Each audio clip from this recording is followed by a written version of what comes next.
Kindness is one of the fruit of the Spirit, we're told in the New Testament.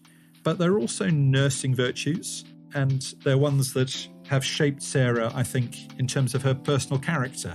She has washed the feet of probably literally thousands of people in her nursing ministry, and she adopts that as a metaphor for what it means to be a Christian leader.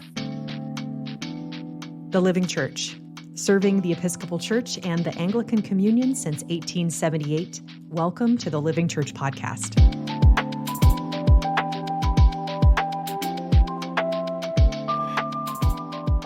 Welcome back, podcast listeners. Let's start off with a little history lesson today. Do you know who the Archbishop of Canterbury is, or what the Archbishop of Canterbury is? Who, what?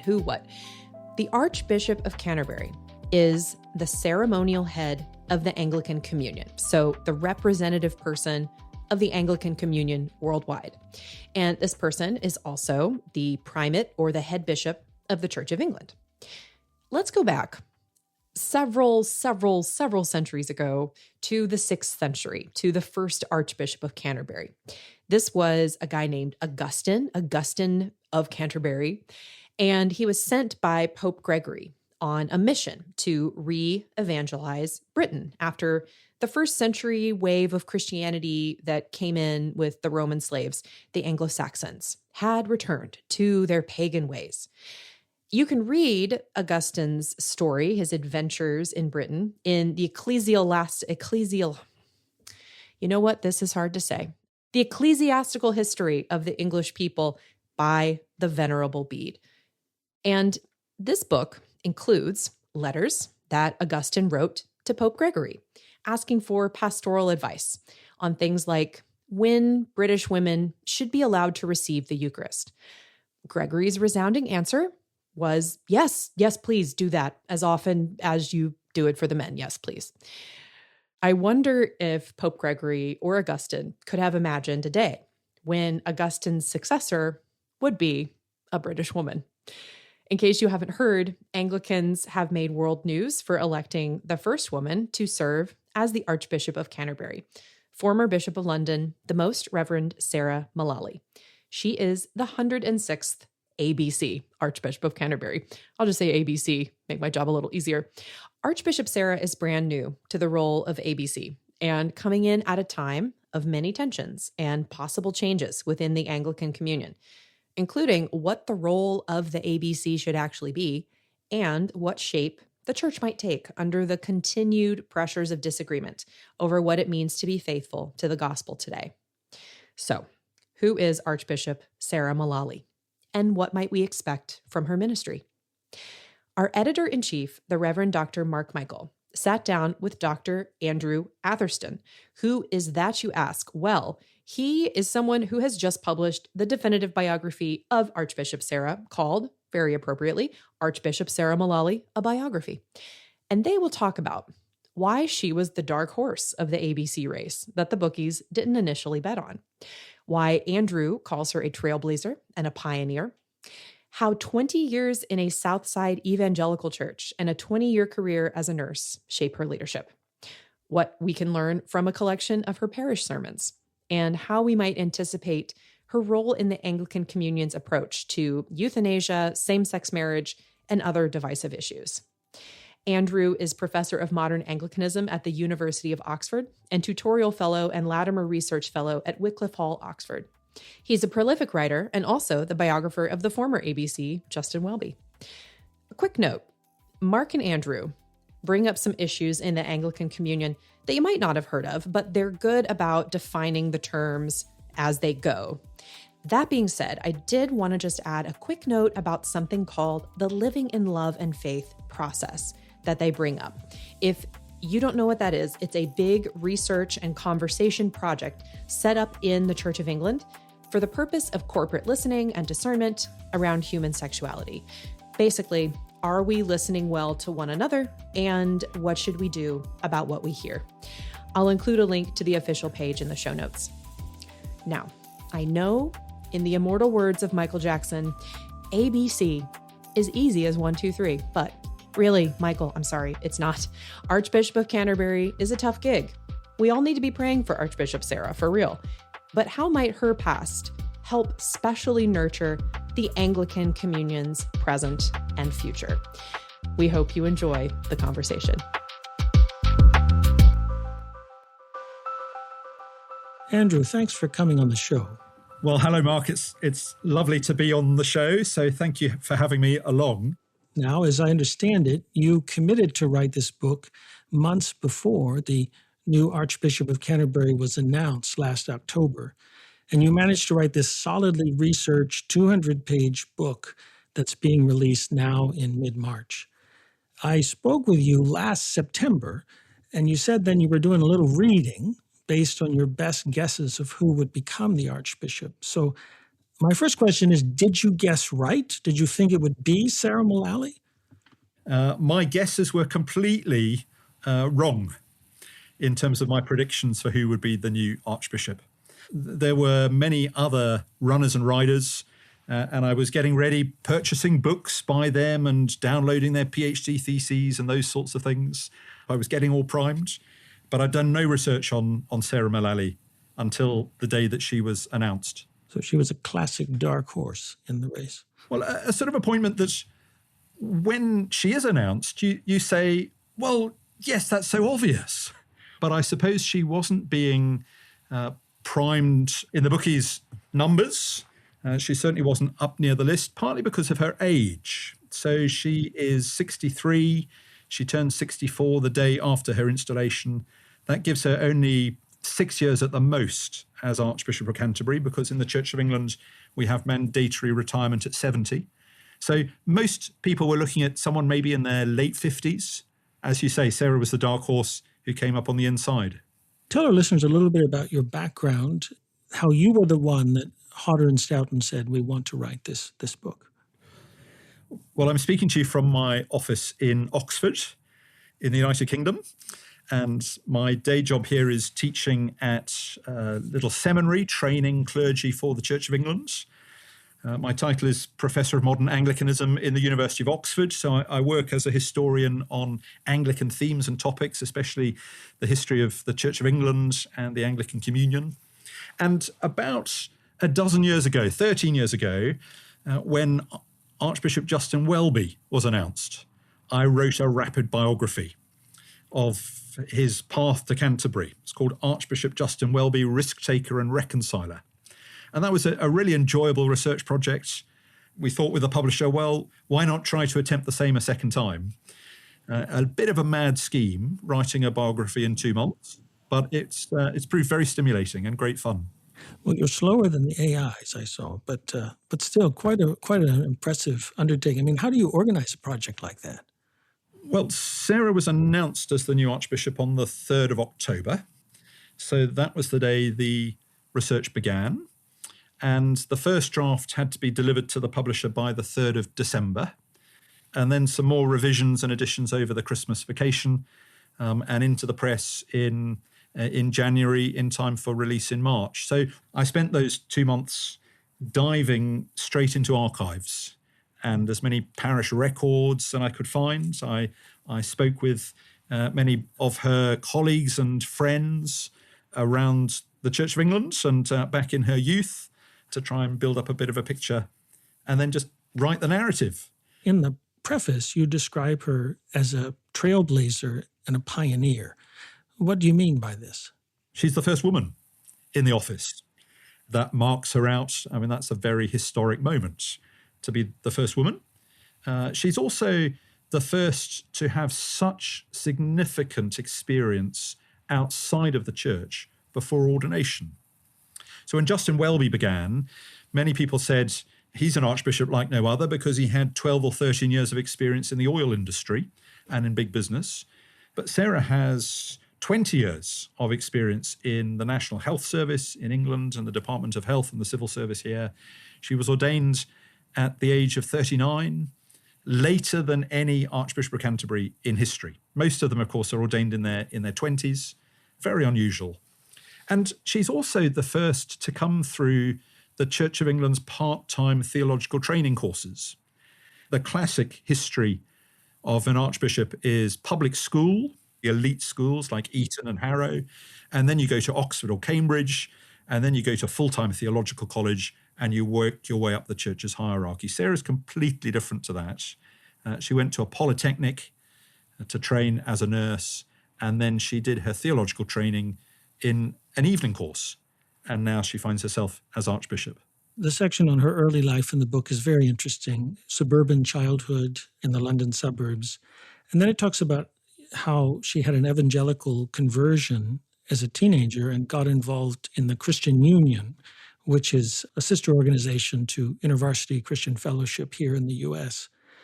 But one of the things I thought was interesting is she goes to London as a student. And, then as now, London is a place that's full of lots of thriving, charismatic and conservative evangelical churches with lots of students. But instead, she chooses to get involved at St. Stephen's in South Lambeth. And you talk about how influential that congregation was on forming her as a leader. Can you share a little bit about that congregation and how that prepared her?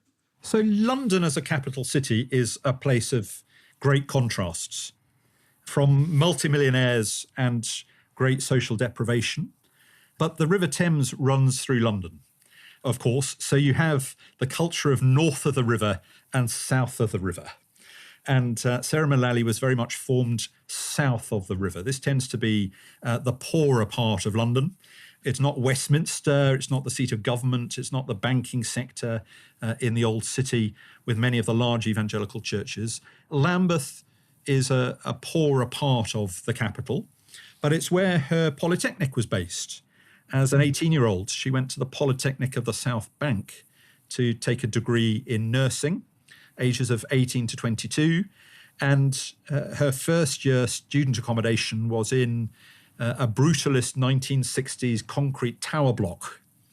And nearby was this little evangelical church.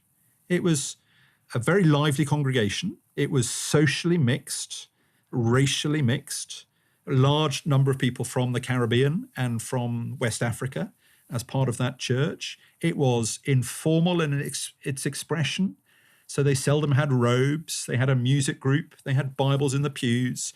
You have university-educated folk alongside those with very little formal education, mix of languages, mix of context, but quite a conservative theology at its heart.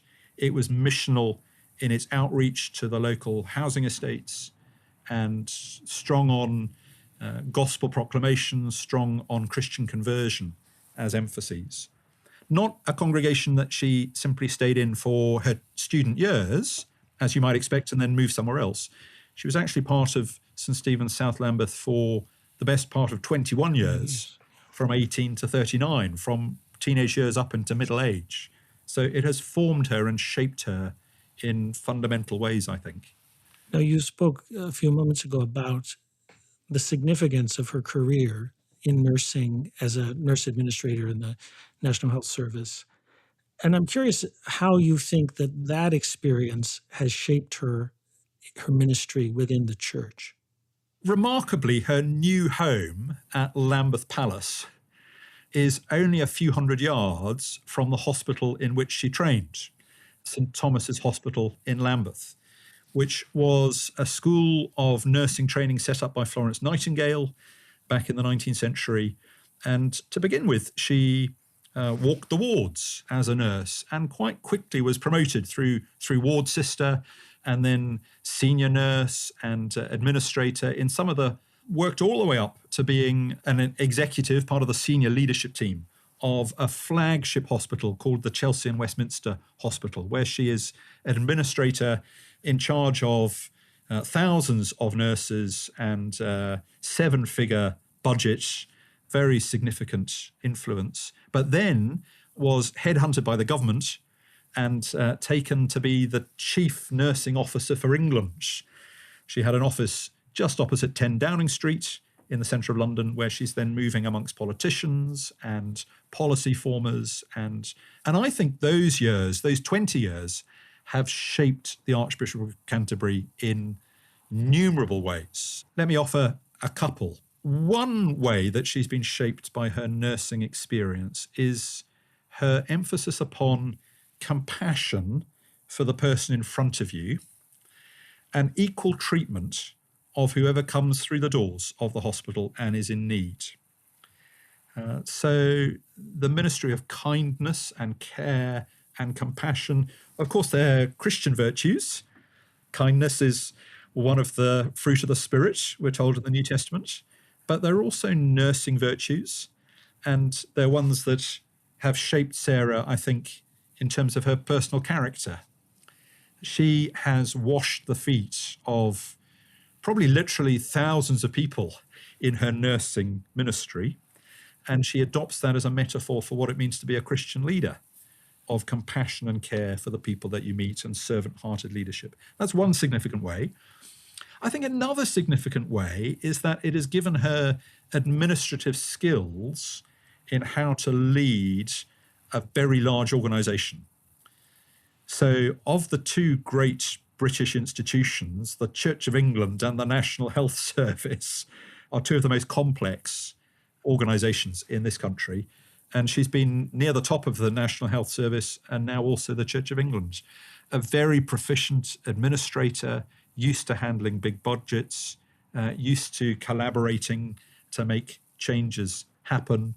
But also, I think, as a civil servant, used to not revealing her self necessarily.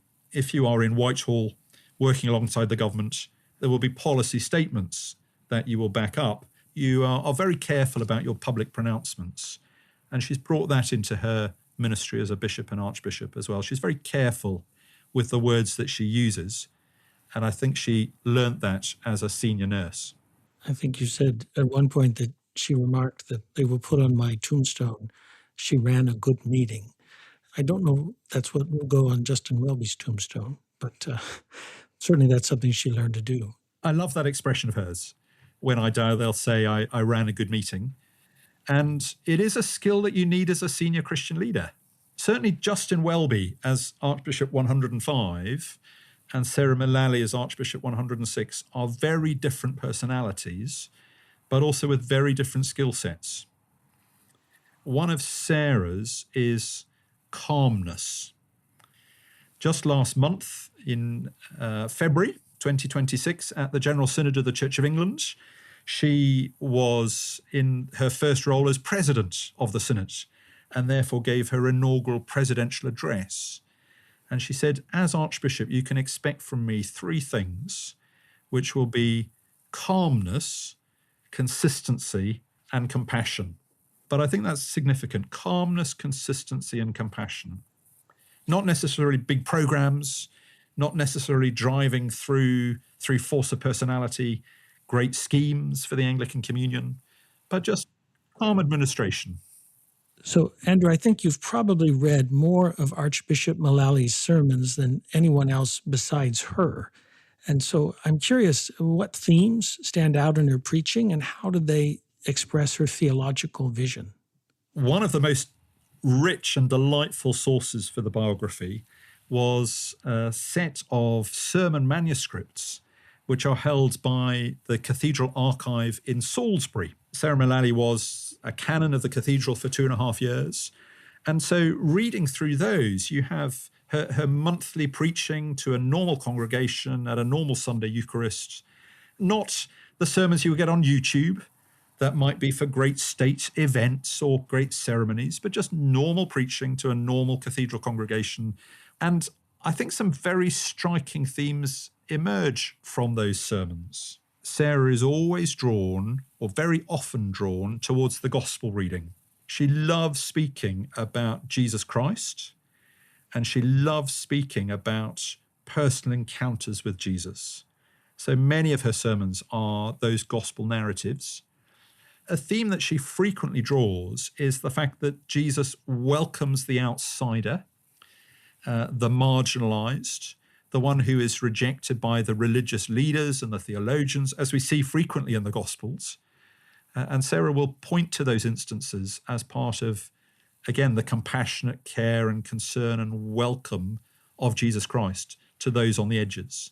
That's something she sees in the Gospels, and it's something she wants Christians everywhere and Anglicans everywhere to be modelling in their churches. when you hear her preaching in other contexts, perhaps in other churches or cathedrals or at conferences, you'll notice that those are major themes she will reiterate again and again. Well, as you said, these were themes that came up in her General Synod address, in the remarks that she made after the announcement of her selection. I mean, these clearly come from the heart of who she is and of her vision of the Christian gospel. I wanted to ask you about something that we've heard a fair amount about in the religious press over here, that there was a brief time in which she kept a blog, and in that blog at one point she described herself as pro-choice. And I thought that the way you gave some context to that statement really clarified it in a helpful way. And I'm curious if you would speak a little bit about it and what she might have meant when she said that. Over the last few months, many critics have looked at it in particular, and her blog has been taken down since. The blog is a comment really on the American political scene back in 2012. A risky thing, she says, blogging, and perhaps a doubly risky thing commenting on the politics of another nation across the Atlantic. But this was the time, you'll remember, of the Republican Party presidential primaries, the ones that Mitt Romney ultimately was successful in. And Rick Santorum was a candidate at the time. And there was a big profile in Time magazine of Rick Santorum. He is a conservative Roman Catholic who has spoken about moral questions, has spoken against abortion from a Christian point of view, and has disabled children himself, so speaks about that with real personal experience rather than just as a theory. And Sarah is struck by the Time profile of Santorum and therefore comments in her blog on these questions, and in particular supporting his call not to rush towards abortion. But then she reveals a bit about herself. Shall I read you the quotation? Yeah, sure. I think it'd be helpful. Sarah writes, "I would suspect that I would describe my approach to this issue as pro-choice rather than pro-life, although if it were a continuum, I would be somewhere along it moving towards pro-life when it relates to my choice, and then enabling choice when it related to others." And then she adds a little dash, "if that makes any sense." So she's clearly thinking as she writes, wondering if what she's just expressed does make sense. She's sort of feeling towards a particular position. And she's made it very clear in the last couple of months that that was an unguarded statement on her blog. She wouldn't describe herself as pro-choice. The official position of the Church of England, principled opposition to abortion, but a recognition there might be circumstances, very limited circumstances, where there are no better alternatives. So she's now publicly reaffirming the Church of England's stated position. And as I say, the blog has been taken down. To bring up another kind of complicated, divisive moral issue, she also played an important role in the living in love and faith process, which has led to permission for same-sex blessings of couples in the Church of England. And as a result of this, this has kind of been the thing that Anglican leaders, especially in the global South, have brought up when they've said that they've rejected her leadership of the Anglican Communion. And I think it's helpful for people to understand it's been a long process, living in love and faith. Could you clarify kind of what her particular role is? And some people have described her as a supporter, an advocate of same-sex blessings or of same-sex marriage. Do you think that fairly describes her position in this matter or not? The living in love and faith process in the Church of England has been a long and complicated, painful and nuanced conversation. And I think certainly many of those nuances are lost in the reporting. As that reporting travels to other parts of the world, the complexities are perhaps missed. It's been a long conversation, going back at least to 2017, when the bishops of the Church of England brought a quite conservative policy to the General Synod And the General Synod refused to take note of it. In effect, they said, we don't like what you've brought. Think again. So Archbishop Welby initiated an expensive and major project with theologians and ethicists, practical theologians, New Testament scholars, medical scientists, to begin with a research project for 3 or 4 years from 2017. And Sarah was organising one of the working streams for that in biological sciences. But then in 2020, round about the time of the COVID pandemic, we moved from the research phase to the implementation phase. And the bishops of the Church of England brought forward some specific proposals for the General Synod to debate. And Sarah was the figurehead of that on behalf of the bishops of the Church of England. She was the Bishop of London by that stage. And for 3 years or so, she headed up the process before it passed on to another bishop. And it is just concluded in 2026. The conversation will continue, but Living in Love and Faith has formally ended as a Church of England project. What are Sarah's own roles in that? She's been quite reticent, because she's been chairing the process, at revealing her personal theological sympathies. And she's on record as saying, I think it would be unhelpful if I did say where I stood on some of these issues. She will affirm the teaching historically of the Church of England. She'll do that publicly. She will affirm the canons of the Church of England and the doctrine of marriage. But in terms of the pastoral implications of what this means for same-sex couples who approach the church wanting pastoral care, wanting support, perhaps wanting God's blessing, the Church of England has settled temporarily in allowing the blessing of same-sex couples as part of perhaps intercessory prayers on a Sunday morning. There are no liturgies for special standalone services. So yes, we do have the blessing of couples, but in a very limited way. But we don't have yet same-sex marriages within the Church of England. If it would happen at all, it would be a very complex legal and theological process to get there.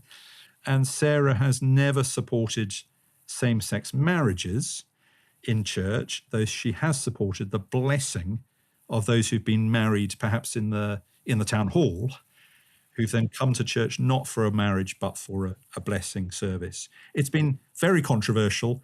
It's been very complicated. And in my book, I try to unravel some of the complexities of Sarah's own position.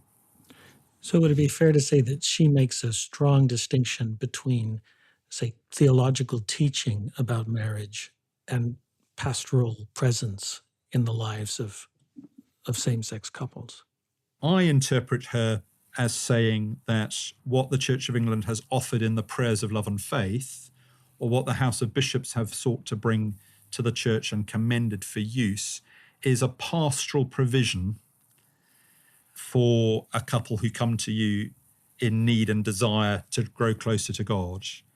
So going back to her principle of welcoming in the outsider and Jesus' concern and compassion for the marginalised, what does that look like in the Church of England?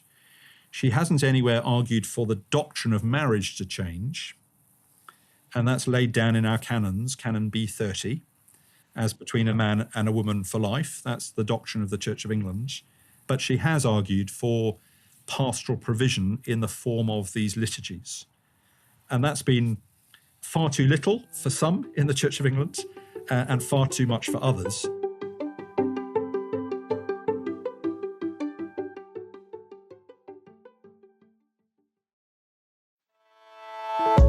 Okay, clergy, we have an ad in the Living Church, clerical collars, Anglican single band linen for $2.25 a dozen, and in cleanable fabric for $3 for $1. I can't, oh, wait, okay, hold on. Oops, okay, sorry. This was actually an ad from 1926, not 2026 in the Living Church magazine. My bad. Well, while we're not in the business, I guess, of selling clergy collars for $2.25 a dozen, we are still in the business of helping you get the news out about your ministry or church-related business. Whether you do sell clergy collars, or repair stained glass, or lead pilgrimages, or write books, or if you're looking for a new nursery director or associate priest, if your ad would be of interest to folks in the mainline or liturgical church world, run an ad with us. TLC has a very loyal audience, and our emails have high click and open rates. You can customize an ad package of print and digital options, email campaigns, and podcast ads at a price affordable for you. If you're interested, email our lovely advertising manager, Rebecca, at advertising@livingchurch.org, and she'll get you started. That's Rebecca, and she can be found at advertising@livingchurch.org.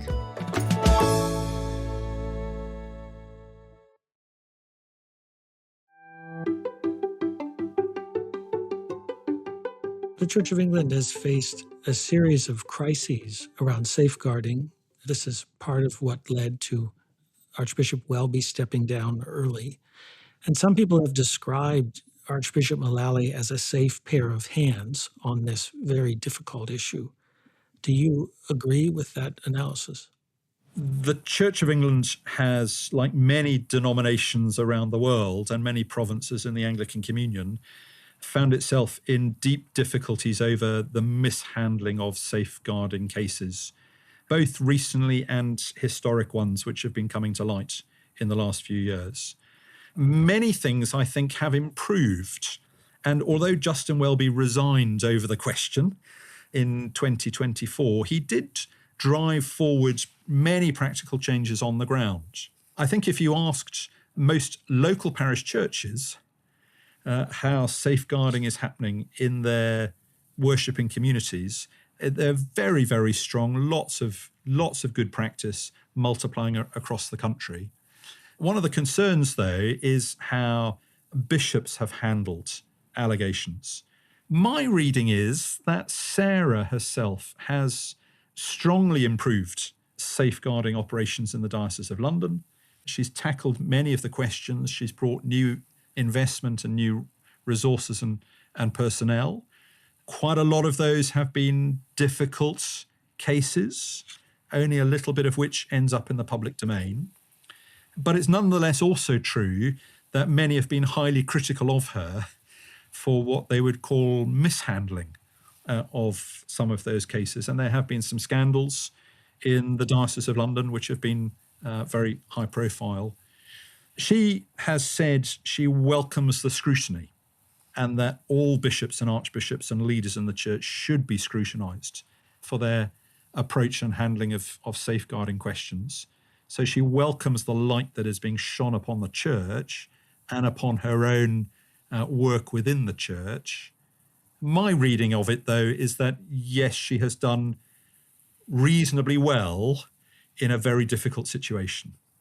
Looking at her ministry in the Diocese of London, and even earlier, I think when she was a suffragan in Exeter Diocese, she's gone out of her way, you've written, to build trust with people who have strong theological disagreements with her, who are opponents of the ordination of women. And she talks a lot about being committed to mutual flourishing. Can you say a little more about this and the role that you think it might play in her ministry as Archbishop of Canterbury? One of the unusual things about the Church of England is that in our conversations about men and women in ministry and the ordination of women as deacons and priests and bishops, which was a 20 or 30-year process, but also a 100-year conversation, one of the unusual things about the Church of England has been its desire to keep the minority viewpoint within the church. In other words, perhaps traditional Catholics who, for sacramental reasons, might not be happy to accept women as bishops and priests. The Church of England has said, we want you in the church. Or perhaps it's the complementarian evangelicals who, for reasons of authority in preaching, have parallel, though different concerns. And the Church of England has corporately said, we want all these Anglicans within the church. We think they are faithful Anglicans, even though we disagree strongly amongst ourselves, and we want everybody to flourish. Hence this phrase, mutual flourishing. When you are ordained in the Church of England today, and when you take on high episcopal office, you must agree that you support mutual flourishing. That means if you are a traditionalist, that you support women in their ministries and you want them to flourish, even though you might not sit under them yourself. And if you are an egalitarian, in your view, that you also want the traditionalists and the conservatives to flourish. Justin Welby spoke a lot into this, and Sarah Mullally herself has been a vocal defender of that settlement. It's a very fragile settlement in the Church of England at the moment. It's being rethought because of its inherent complexities and perhaps contradictions. But Sarah has said, this is the stated will of the Church for the moment. She will strongly back it. And that means everywhere she goes, she has worked really quite closely and well with traditional Catholics and complementarian evangelicals who may not celebrate the fact that we have women bishops in the Church of England. But she's built bridges. And rather than asking them the question, how can you make my ministry flourish? She always asks the question the other way around. What can I do as bishop or archbishop to make your ministry flourish? This is a distinctive thing she brings to the church, and I think she brings to the Anglican Communion. And time will tell over the next 5 or 6 years that how this might apply not just to local concerns here in England, but also to some of the international tensions we're experiencing. So speaking of those tensions, the Anglican Communion, to be generous, is in a bit of a mess at the moment. And one thing that's striking about Archbishop Mullally is that, certainly in contrast to her predecessor, she has very limited international experience. I mean, you talk about how she had some engagement with London's diocesan link with the Anglican Church in Mozambique, and she traveled a little bit in the Episcopal Church in the U.S. But I'm curious about how much of a priority you think Anglican Communion work will have for her. Do you have a sense in which she might intend to influence the communion? How much interest does she bring for the international, global church dimension of this calling? She certainly has experience of the Anglican world. Trips to Zimbabwe, trips to Mozambique and Angola, Brazil. But she has much less experience than, for example, Justin Welby did when he began. He, of course, was practically appointed as Archbishop because of his international connections. He'd spent many years in Nigeria working in reconciliation ministry and was well known in America and in Nigeria, provinces which you don't often hear mentioned perhaps in friendly terms in the same sentence. Sarah has far less experience. I think it will be on her heart. I think they probably administratively, it will take much less of her time in investment than Justin Welby gave to it. He has been criticised strongly in the Church of England for the number of weeks of the year he would spend travelling outside of the country, and perhaps a third of his time as Archbishop, which left English Anglicans saying, what about English concerns? You know, there are serious questions for our church here that need some attention. I think we'll see Sarah probably travelling less frequently. I think we'll also see her working and seeking to work deliberately, collaboratively with the other primates of the Anglican Communion. You'll know that the Nairobi Cairo proposals are coming to the Anglican Consultative Council in a few months' time, in June and July, meeting in Belfast.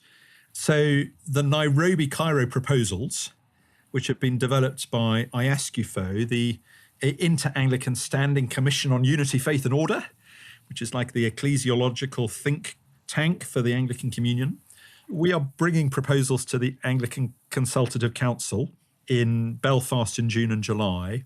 And one of the significant proposals is that the leadership of the Anglican Communion is diversified, not just the Archbishop of Canterbury representing the communion at every ecumenical event or every inauguration of a new province, but many leaders in the communion working together, especially the primates, working more as a team.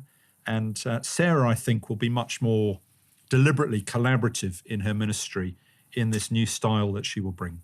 So the Nairobi Cairo proposals may be the sort of vision for the Archbishop of Canterbury that's more congenial to her altogether because of her leadership style.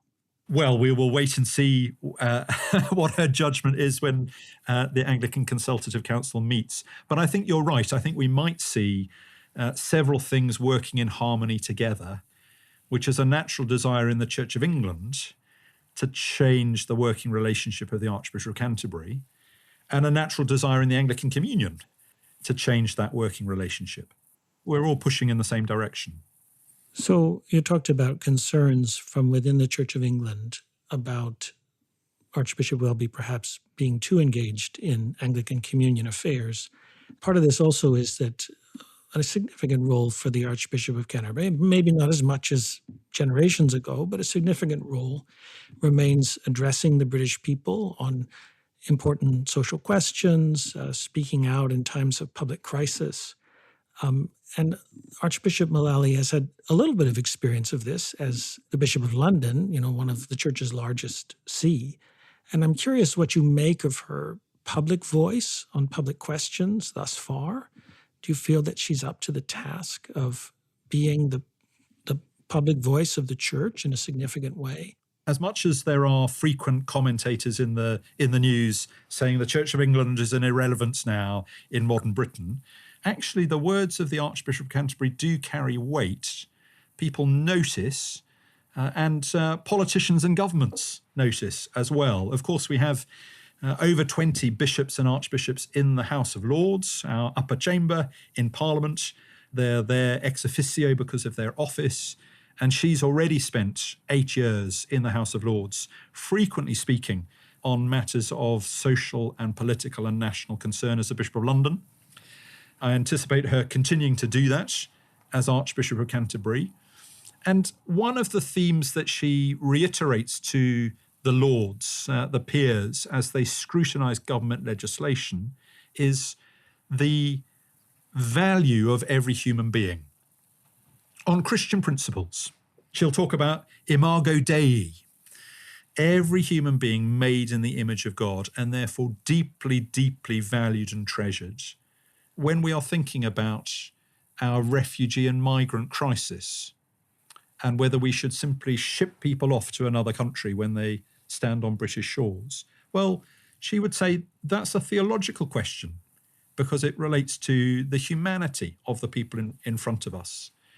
When it comes to questions over immigration riots, when it comes to domestic abuse, she will speak into those questions. There is a major debate happening within the UK at the moment on assisted suicide or assisted dying. And she has been perhaps the most vocal opponent in the House of Lords of the proposals. And she's an opponent of them for many practical reasons to do with coercion, but also on the basis of the value of every human being. And therefore we need to be investing in care, not a sort of state-endorsed deaths that might be the future position of the National Health Service. She speaks frequently on these questions. Of course, they get governments and politicians agitated because they are major controversial questions. She doesn't keep out of them. In fact, she says quite the opposite. She will say, read the Gospels, and you will see that Christians ought to be involved in political questions. Not party political, not voting for one particular side, but definitely political in the sense of engaged in national debate and policy formation. She sees that as a Christian duty and therefore one of her roles as the Archbishop of Canterbury. And I suppose there's questions like assisted suicide, domestic violence. These are areas in which the voice of the Church is still highly respected in Britain. And so she's talking about things where people are ready to listen to a religious contribution to those debates.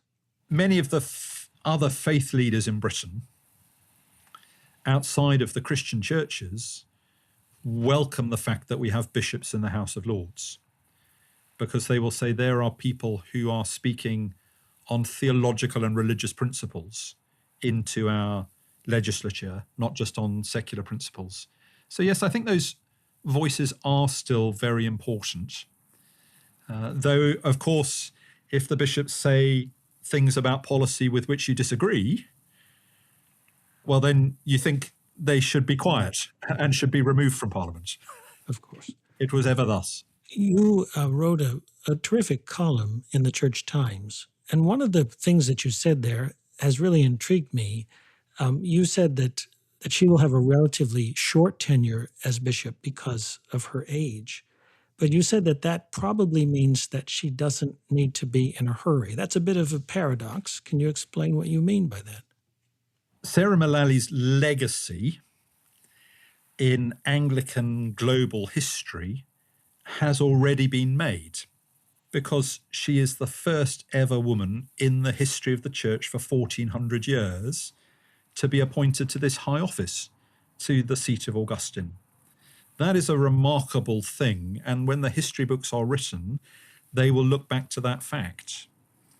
And there's almost nothing that Sarah can do over the next 6 years which will be greater than that thing in terms of her impact upon the church and the leadership of the church and diversifying the face of the church. That's a huge moment historically. Now, of course, when Justin Welby came in as Archbishop, he had perhaps 12 or 13 years ahead of him before retirement, and he had a very busy, energetic program of transformation, almost from top to bottom in church life in England and around the Anglican Communion. Lots of new ideas, lots of new initiatives at quite a considerable pace that I think left him personally exhausted as an individual, but it also left the church exhausted. Sarah has rather said, back to her 3 C's, calm, consistent, and compassionate. She won't be bringing major new initiatives. She won't be bringing groundbreaking policy formation. Actually, I think many in the Church of England have breathed a sigh of relief when they heard that, because local parishes say, well, okay, we can just have some time getting on with the normal work of following Jesus Christ and witnessing to him in our communities without all the turmoil of the church. Of course, it will continue to happen. Those debates are around Sarah, but I don't think she will be driving them. And that's what I mean by not needing to be in a hurry. She could, as I think I perhaps said in that column in the Church Times, she could spend 6 years sitting in the garden of Lambeth Palace on a sun lounger, and her legacy for the church will still be that she is the first female Archbishop of Canterbury in 1400 years. And therefore, she doesn't need to rush. She doesn't need to push. She doesn't need to hurry. Fascinating. Well, thank you so much, Andrew. I've been speaking today with Professor Andrew Atherstone, Professor of Modern Anglicanism at the University of Oxford and Tutorial Fellow and Latimer Research Fellow at Wycliffe Hall. Andrew's the author of many books, including the biography of Justin Welby that he mentioned. He's also just published the definitive biography of Archbishop Sarah Mullally. You can find it wherever good books are sold. Andrew, thank you for being with us on the Living Church podcast. It's been a pleasure. Thank you for the conversation.